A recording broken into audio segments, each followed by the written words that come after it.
ओम शांति। आज के बाबा के साकार महावाक्य हैं 30 जुलाई 2020। आज बाबा बोले, मीठे बच्चे, तुम्हें रूहानी पंडा बन सभी धर्म वालों को शांति धाम और सुख धाम का रास्ता बताना है। तुम हो सच्चे पंडे। आज बाबा ने प्रश्न पूछा, बाप की याद से किन बच्चों को पूरा बल प्राप्त होता है? तो बाबा ने उत्तर दिया, जो याद के साथ साथ बाप से पूरा पूरा ऑनेस्ट रहते हैं, कुछ भी छिपाते नहीं हैं, सच्चे बाप के साथ सच्चे रहते हैं, कोई पाप नहीं करते, उन्हें ही याद से बल प्राप्त होता है। कई बच्चे भूल करते हैं, फिर कहते हैं क्षमा करो। बाबा कहते क्षमा नहीं होती, हर एक कर्म का हिसाब किताब है। आज बाबा ने गीत सुनाया, हमारे तीरथ न्यारे हैं, हम धरती के तारे हैं। ओम शांति। बच्चों ने यह गीत सुना बच्चों के नॉलेज की पॉइंट्स देखने के लिए कि कैसे अर्थ करते हैं। तो ऐसे ऐसे गीत निकाल फिर एक एक से अर्थ कराना चाहिए, क्योंकि इन गीतों को भी करेक्ट किया जाता है ना। बाबा ने समझाया है, कई ऐसे अच्छे गीत हैं जो कभी कोई फिक्रात में बैठा हो तो वह गीत खुशी में लाने में बहुत मदद करेंगे। यह बहुत काम की चीज़ है।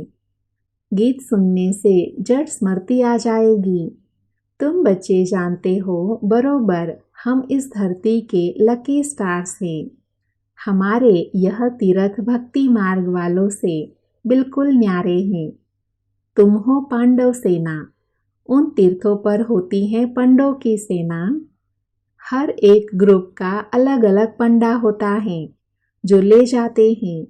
उनके पास चोपड़े होते हैं, पूछते हैं किस कुल के हो। हर एक अपने कुल वालों को ही लेंगे। कितने पंडे लेकर जाते हैं। तुम भी रूहानी पंडे हो, तुम्हारा नाम ही है पांडव सेना। पांडवों की राजधानी नहीं है। पांडव पंडे को कहा जाता है। बाप भी बेहद का पंडा है। गाइड को पंडा कहेंगे। पंडे ले जाते हैं तीर्थों पर। पुजारी लोग जानते हैं यह पंडे यात्री को ले आए हैं। ज्ञान मार्ग में भी तुम पंडे बनते हो। इसमें कहाँ ले जाने की बात नहीं है। घर बैठे बैठे भी तुम किसी को रास्ता बताते हो, फिर जिसको बताते हो वह भी पंडा बन जाते हैं। एक दो को रास्ता बताना है, मन मना भव। तुम्हारे में भी बहुत होंगे जिन्होंने तीर्थ किए होंगे। बुद्धि में आता होगा बद्रीनाथ अमरनाथ कैसे जाना होता है। पंडे लोग भी जाते हैं। तुम हो रूहानी पंडे। यह तुम भूलो मत कि हम पुरुषोत्तम संगम युगी हैं। तुम बच्चों को एक ही बात बुद्धि में है कि हम मुक्ति जीवन मुक्ति के पंडे हैं। ऐसे नहीं, स्वर्ग के कोई अलग पंडे हैं, मुक्ति के अलग हैं। तुमको यह निश्चय है हम मुक्ति धाम में जाकर फिर नई दुनिया में आएंगे। तुम नंबरवार पुरुषार्थ अनुसार पंडे हो। पंडे भी अनेक प्रकार के होते हैं। तुम फर्स्ट क्लास पंडे हो। सबको पवित्रता का ही रास्ता बताते हो। सबको पवित्र रहना है। दृष्टि बदल जाती है। तुमने प्रतिज्ञा की है कि हम सिवाय एक के और कोई को याद नहीं करेंगे। बाबा, हम आपको ही याद करेंगे। आपका बनने से हमारा बेड़ा पार होता है। भविष्य में तो सुख ही सुख है। बाप हमको सुख के संबंध में ले जाते हैं। यहाँ तो दुख ही दुख है। सुख भी कागविष्टा के समान है। तुम पढ़ते ही हो नई दुनिया के लिए। तुम जानते हो मुक्ति धाम जाकर फिर यहाँ आएंगे। घर में तो जरूर जाएंगे। यह यात्रा है याद बल की। शांति धाम को भी याद करना होता है। बाप को भी याद करना होता है। बाप के साथ ऑनेस्ट भी रहना चाहिए। बाप कहते हैं ऐसे नहीं कि मैं तुम्हारे अंदर को जानता हूँ। नहीं, तुम जो एक्ट करते हो उस पर बाबा समझाते हैं, पुरुषार्थ कराते हैं। बाकी तुम कोई अवज्ञा अथवा पाप करते हो तो यहाँ पूछा जाता है, कोई पाप तो नहीं किया। बाबा ने समझाया है, आंखें बड़ा धोखा देती हैं। यह भी बताना चाहिए कि बाबा आज आंखों ने हमको बहुत धोखा दिया। यहाँ तो डर रहता है, घर में जाता हूँ तो मेरी बुद्धि चलायमान होती है। बाबा यह हमारी बड़ी भारी भूल है, क्षमा करो। बाबा कहते क्षमा की इसमें बात ही नहीं। यह तो दुनिया में मनुष्य करते हैं। कोई ने चमाट मारी, अच्छा माफ़ी मांगी, काम खलास। ऐसे माफ़ी मांगने में देरी थोड़ी ही लगती है। बुरे कर्म करते रहो और कह दो आई एम सॉरी, ऐसे थोड़े ही चल सकता है। यह तो सब जमा हो जाता है। कोई भी उल्टा सुल्टा कर्म करते हो जमा होता है, जिसका अच्छा बुरा फल दूसरे जन्म में मिलता ज़रूर है। क्षमा की बात नहीं, जो जैसा करते ऐसा पाते हैं। बाबा बार बार समझाते हैं। एक तो कहते हैं काम महाशत्रु है, यह तुमको आदि मध्य अंत दुख देते हैं। बाबा को कहते ही हैं, हे पतित पावन। पतित विकार में जाने वाले को ही कहा जाता है। यहाँ समझाया जाता है, यहाँ से फिर बाहर में जाते हो तब इतनी परहेज में नहीं रह सकते हो तो ऊंच पद भी पा नहीं सकेंगे। बाबा समाचार तो सुनाते हैं ना, यहाँ तो बहुत अच्छा अच्छा करते हैं, फिर बाहर में जाने से धारणा नहीं रहती। सतयुग में तो विकार की बातें होती नहीं। अभी तो भारत का यह हाल है। वहाँ तो बड़े बड़े महलों में रहते हैं, अथाह सुख है। बाबा बच्चों से भी यह इंक्वायरी करते हैं, बाबा को समाचार तो देना है ना। कोई तो झूठ भी बोलते हैं, विचार करना चाहिए हम कितना झूठ बोलते हैं। इनसे तो बिल्कुल झूठ नहीं बोलना चाहिए। बाबा तो ट्रुथ बनाने वाला है, वहाँ झूठ होता नहीं, नाम निशान नहीं होता। यहाँ फिर सच का नाम निशान नहीं है, फर्क तो रहता है ना। बाप कहते हैं यह कांटों का जंगल है, परंतु अपने को कांटा समझते थोड़े ही हैं। बाप कहते हैं काम कटारी चलाना यह सबसे बड़ा कांटा है, इससे ही तुम दुखी हुए हो। बाप अब तुम्हें सुख घनेरे देने आया है। तुम जानते हो बरोबर सुख घनेरे थे। सतयुग को कहा ही जाता है सुखधाम। वहाँ बीमारियाँ आदि होती नहीं, हॉस्पिटल जेल आदि होते नहीं। सतयुग में दुख का नाम नहीं। त्रेता में 2 कला कम हो जाती हैं तो थोड़ा कुछ होता है, फिर भी हेवन कहा जाता है। बाप कहते हैं तुम बच्चों को अथाह अतीन्द्रिय सुख में रहना चाहिए। पढ़ाने वाले को भी याद करना है, भगवान हमारा टीचर है। टीचर को तो सब याद करते हैं। यहाँ रहने वाले बच्चों के लिए तो बहुत सहज है। यहाँ कोई बंधन तो है नहीं, बिल्कुल ही बंधन मुक्त है। शुरू में भट्टी बनी तो बंधन मुक्त हो गए। ऊना फुरना सर्विस का ही है। सर्विस कैसे बढ़ाए, बाबा बहुत समझाते रहते हैं। बाबा के पास आते हैं, मास 1.5 मास बहुत उमंग रहता है, फिर देखो ठंडे पड़ जाते हैं, आते ही नहीं सेंटर पर। अच्छा फिर क्या करना चाहिए, लिख कर पूछ सकते हो क्यों नहीं आते हो। हम समझते हैं शायद माया ने तुम पर वार किया है या किसी के संग में फंस गए हो, कोई विकर्म किया है, गिर पड़े हो, फिर भी उठाना तो चाहिए ना। पुरुषार्थ करना चाहिए, दिल लेनी होती है। तुम चिट्ठी लिख सकते हो, बहुतों को लज्जा आती है, फिर फां हो जाते हैं, यहाँ से भी होकर जाते हैं, फिर समाचार आता है कि घर में बैठ गए। कहता है मेरी दिल हट गई। कोई चिट्ठी में लिखते हैं आपका ज्ञान तो बहुत अच्छा है, परंतु हम पवित्र रह नहीं सकते हैं, इसलिए छोड़ दिया। मेरे में इतनी ताकत नहीं है, सिर्फ लिख देते हैं। विकार देखो कैसे गिरा देते हैं। यहाँ हाथ भी उठाते हैं कि हम सूर्यवंशी नर से नारायण बनेंगे। यह नॉलेज है भी नर से नारायण, नारी से लक्ष्मी बनने की। बाबा कहते हैं गुड़ जाने गुड़ की गोथरी जाने। यह अर्थात ब्रह्मा बाबा शिव बाबा की बैग अर्थात गोथरी है ना, यह अच्छी तरह से पूछते हैं। इनके पास समाचार भी आते हैं। वह शिव बाबा तो कहते हैं मैं पढ़ाने आता हूँ, जो पढ़ेंगे लिखेंगे होंगे नवाब। बाप कहते हैं दृष्टि को बहुत बदलना है। कदम कदम पर खबरदारी चाहिए, याद से ही कदम कदम में पदम है। बहुत बच्चे फेल हो जाते हैं, सर्विसेबल पंडे भी फेल हो जाते हैं। तुम जब यात्रा पर हो पवित्र रहते हो। कोई तो यात्रा पर भी ऐसे शौकीन जाते हैं जो शराब आदि भी अपने साथ वहाँ ले जाते हैं, छिपा कर रख देते हैं। बड़े बड़े आदमी इसके बगैर रह नहीं सकते। अभी वह तीर्थ क्या काम के रहेंगे। लड़ाई वाले भी बहुत शराब पीते हैं।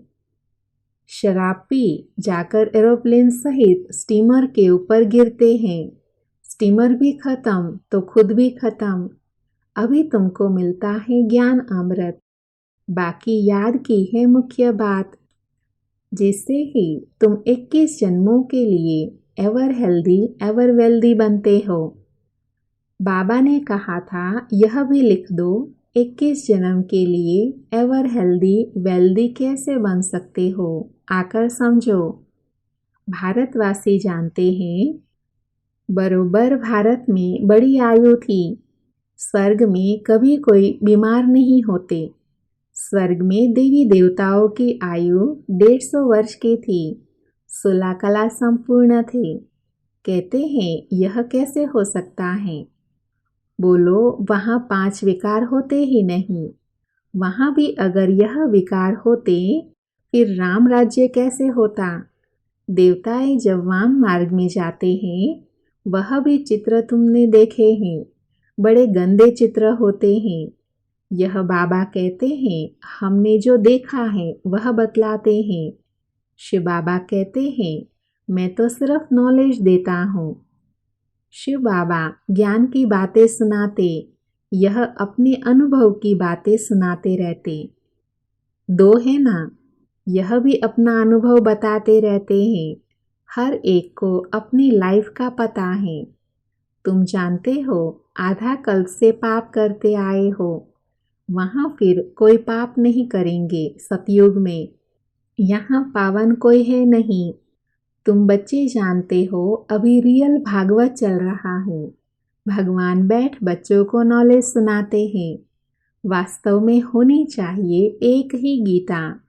बाकी शिव बाबा की बायोग्राफी क्या लिखेंगे, यह भी तुम जानते हो। कोई भी किताब आदि कुछ भी रहेगा नहीं, क्योंकि विनाश सामने खड़ा है। फिर यह पुरुषार्थ की नॉलेज भी खत्म हो जाएंगी। फिर प्रारब्ध शुरू हो जाती। जैसे ड्रामा में जो पार्ट हुआ, रील फिरता जाता है, फिर नए सिर प्रारब्ध शुरू होंगी। इतनी सब आत्माओं में अपना अपना ड्रामा का पार्ट नोंधा हुआ है। यह बातें समझने वाले समझे। यह है बेहद का नाटक। तुम कहेंगे हम तुमको बेहद के नाटक के आदि मध्य अंत का राज बताते हैं। वह है निराकारी दुनिया, यह है साकारी दुनिया। हम तुमको सारा राज समझाते हैं। यह चक्र कैसे फिरता है, जिसको तुम समझाएंगे उनको बड़ा मजा आएगा। ऐसे मत समझो कोई सुनता नहीं है। प्रजा बहुत बनती है, हार्ट फेल नहीं होना है सर्विस में। तुम समझाते रहो। व्यापारियों के पास ग्राहक तो बहुत आते हैं, आओ हम तुमको बेहद का सौदा देवें। भारत में इन देवताओं का राज्य था, फिर कहाँ गया, कैसे 84 जन्म लिए, हम तुमको समझाए। भगवान उवाच, तुम अपने जन्मों को नहीं जानते हो। सर्विस बहुत कर सकते हो, जब फुर्सत मिलती है बोलो हम तुमको विश्व की हिस्ट्री ज्योग्राफी समझाते हैं, सिवाय बाप के कोई समझा न सके। आओ तो तुमको रचता और रचना का राज समझाए। अभी तुम्हारा यह अंतिम जन्म है, भविष्य के लिए अभी कमाई करो। बाबा समझाते हैं ना, बच्चे तुम ऐसे ऐसे सर्विस करो, तुम्हारे ग्राहक यह बातें सुनकर बहुत खुश होंगे, तुमको भी माथा टेकेंगे, शुक्रिया मानेंगे। व्यापारी लोग तो और भी जास्ती सर्विस कर सकते हैं, व्यापारी लोग धर्माओं भी निकालते हैं, तुम तो बड़े धर्म आत्मा बनते हो। बाप आकर तुम्हारी झोली भर देते हैं अविनाशी ज्ञान रत्नों से। अनेक प्रकार की राय बाबा देते हैं, ऐसे ऐसे करो, पैगाम देते रहो, थको मत, बहुतों का कल्याण करने लग जाओ। ठंडे मत बनो, अपनी दृष्टि को भी ठीक रखो, क्रोध भी नहीं करना है, युक्ति से चलना है। बाबा अनेक प्रकार की युक्तियाँ समझाते रहते हैं। दुकानदारों के लिए तो बहुत सहज है, वह भी सौदा है, यह भी सौदा है। कहेंगे यह तो बहुत अच्छा सौदा है, झट ग्राहक जम जाएंगे। कहेंगे ऐसे सौदे देने वाले महापुरुष को तो बहुत मदद करनी चाहिए। बोलो यह तुम्हारा अंतिम जन्म है, तुम फिर मनुष्य से देवता बन सकते हो। जो जितना करेगा उतना पाएगा। अपनी जांच करो, हमारे दृष्टि ने बुरा काम तो नहीं किया, स्त्री तरफ रग तो नहीं गई, लज्जा आएगी तो छोड़ देंगे। विश्व का मालिक बनना कम बात है क्या? जितना पुराना भगत होगा वह बहुत खुश होगा, थोड़ी भक्ति की होगी वह कम खुश होगा। यह भी हिसाब है समझने का। बुद्धि कहती है अब हम जाएंगे घर, फिर नई दुनिया में नया कपड़ा पहनकर पार्ट बजाएंगे। यह शरीर छोड़ेंगे और golden spoon in the mouth. अच्छा, मीठे मीठे सिक्के थे बच्चों प्रति माता पिता बाप दादा का याद प्यार और गुड मॉर्निंग। रूहानी बाप की रूहानी बच्चों को नमस्ते। हम रूहानी बच्चों की रूहानी माता पिता बाप दादा को याद प्यार गुड मॉर्निंग और नमस्ते। आज की मुरली में धारणा के लिए सार है। उसमें पहला है, दृष्टि से कोई भी बुरा काम नहीं करना है, अपनी दृष्टि को ही पहले बदलना है। कदम कदम पर सावधानी रखते हुए पद्मों की कमाई जमा करनी है। दूसरा है, जब भी फुर्सत मिलती है तो बेहद का सौदा करना है, सर्विस में दिल शिकस्त नहीं होना है, सबको बाप का पैगाम देना है, थकना नहीं है। आज बाबा ने वरदान दिया, स्नेह की गोद में आंतरिक सुख व सर्व शक्तियों का अनुभव करने वाले यथार्थ पुरुषार्थी भव। वरदान का डिटेल है, जो यथार्थ पुरुषार्थी हैं वे कभी मेहनत व थकावट का अनुभव नहीं करते, सदा मोहब्बत में मस्त रहते हैं। वे संकल्प से भी सरेंडर होने के कारण अनुभव करते कि हमें बाप दादा चला रहे हैं। मेहनत के पांव से नहीं, लेकिन स्नेह की गोद में चल रहे हैं। स्नेह की गोद में सर्व प्राप्तियों की अनुभूति होने के कारण वह चलते नहीं, लेकिन सदा खुशी में, आंतरिक सुख में, सर्व शक्तियों के अनुभव में उड़ते रहते हैं।